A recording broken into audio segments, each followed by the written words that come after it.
What is going on, people? I am this SNES Geek and welcome to the SNES Geek Show. Yes, after 2 weeks I'm back again with another review, and today I'm gonna talk about a game on my console I haven't talked about yet. The PlayStation 3.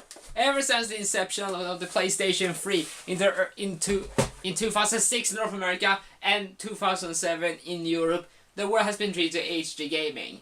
But that was until later. The earliest PS3 games did suffer because the developers who developed games for the PS3 just didn't understand how this hardware could be fully utilized. And it was because of that Sony lost lots of money early on in the PlayStation 3's lives. The games weren't all that amazing, not any big titles, but there was one game of the bunch that actually had a recognizable franchise on the cover, and that being Virtua Fighter, and that game is Virtua Fighter 5. That is gonna be the game I'm gonna look at this video.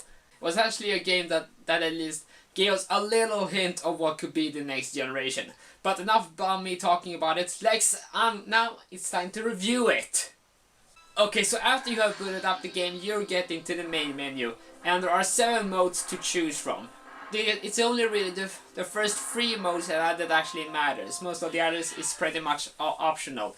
It's arcade, dojo, quest. But before you get into the quest mode, you have to choose a character. Now there are 17 characters to choose from, and I think all of them are from previous Virtua Fighter games. So it's not like one character is removed from the other games and such.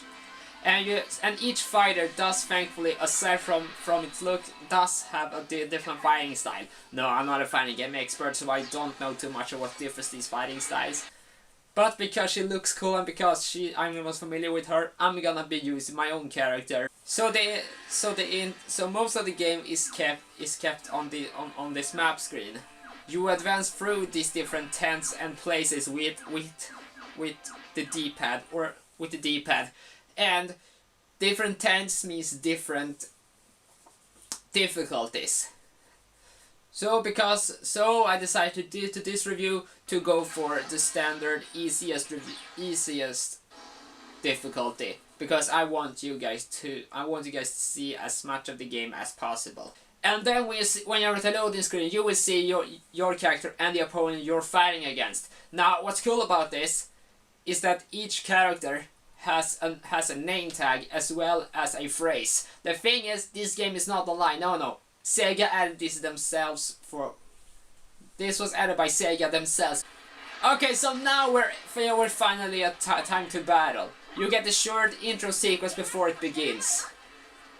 And now that you're fighting, the controls are pretty easy to use. You use the D-pad as well as the action buttons, and different buttons react to different things like it should.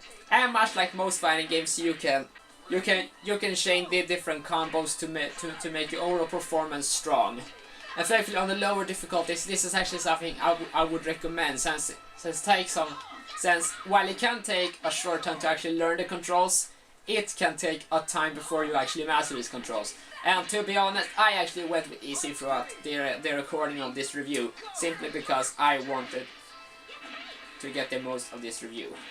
Okay, so graphically this game actually looks, well, while it doesn't look like a masterpiece, it certainly doesn't look all that bad. All the environments look pretty rich and colorful, and the animation of the characters are pretty fluid. This looks like actual humans. Well, okay, they move like actual humans, maybe not look like them. I mean, all of them look like bodybuilders. But at least it doesn't look too blocky or polygonal. But then again, it's Sega we're talking about. They usually know how to nail visuals, despite it doesn't matter which console that they're doing. And thankfully, this is not an exception. The music is pretty good as well. It's typical fighting music, but thankfully it doesn't become repetitive or annoying, which can be apparent in other games. But you know, for a fighting game soundtrack, it's honestly not that bad. So during each battle, if you're able to beat the opponent, then you will get an extra count to your rank. Now, the rank is basically how good you are. If you beat enough opponents, you'll be able to advance up a rank, and what this rank do I have really no idea because I haven't played that far. But it adds a little challenge if you want to become good at the game that you have to do. And occasionally there will also be item battles. These are basic battles, except you will get an item when you win. And they can vary from articles of clothing to money.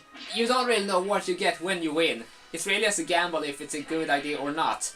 But hey, you could always use both. Because there's actually a lot of items that you can unlock for your character.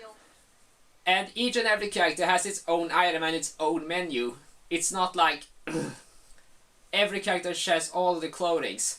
If you want to really customize your character and to make it really worthwhile, then you gotta collect everything by beating opponents and getting coins and buying them.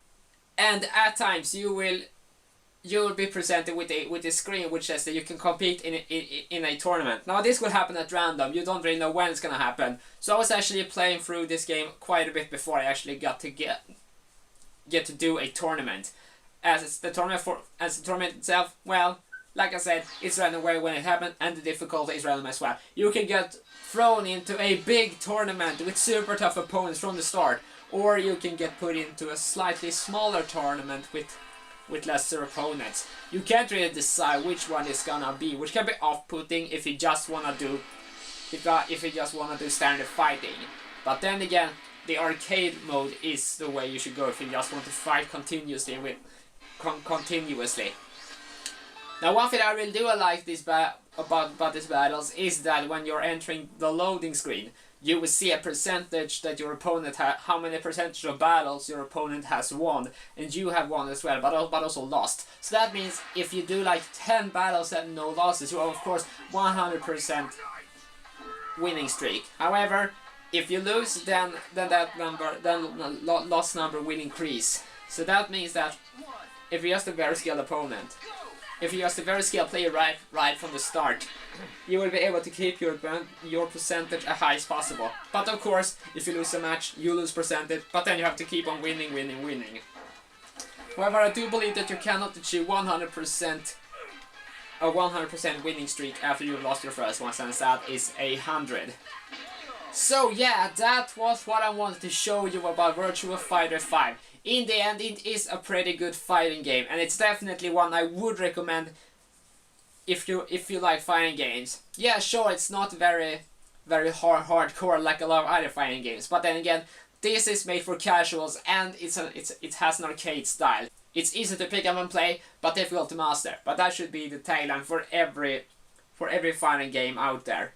Okay, so that was my review of Virtua Fighter 5. What did you think about it? Did you think it was good? Was it bad? Was it meh? Comment everything down below. Like, comment, favorite, as well as share this video online. So with that review done, I will see you in the next video. Bye!